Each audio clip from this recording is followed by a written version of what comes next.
he basically locates the correct number and continues the conversation again once a day for 5 consecutive days. And then he moved all of the data to a CRM that had AI, and working every lead regardless if he had been connected with or talked with or even got a response from the leads. So he worked every single lead in his marketplace as if it was a hot lead.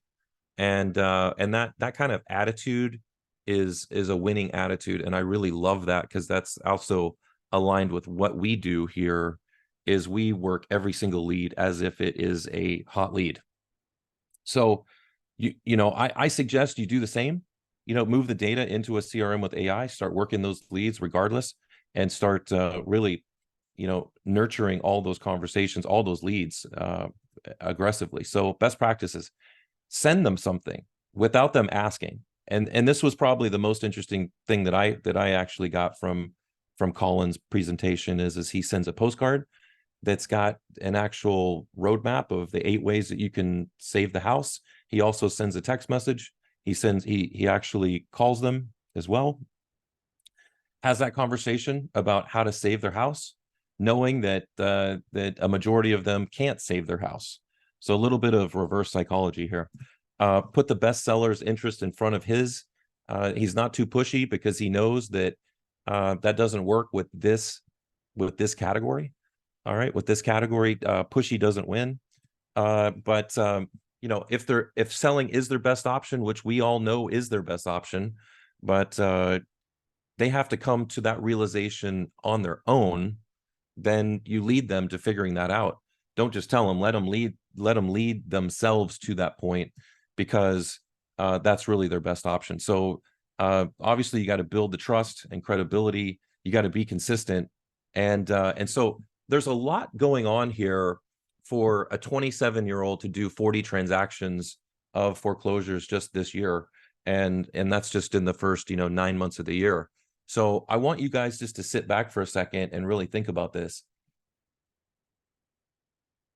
You got a 27-year-old guy here that's done over 40 foreclosures in 9 months, following this strategy right there on the screen.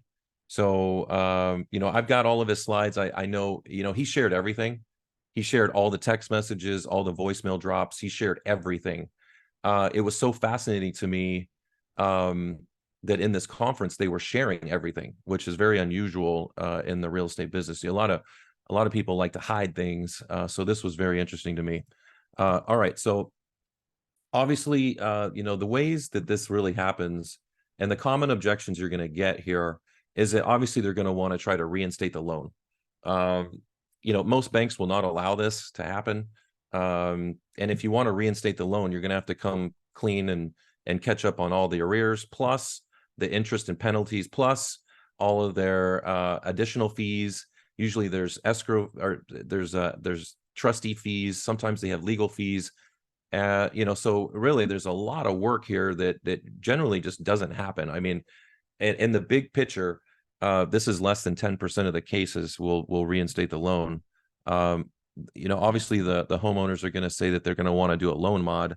Obviously they have to be able to meet the requirements essentially to re-qualify for the loan, to do a mod.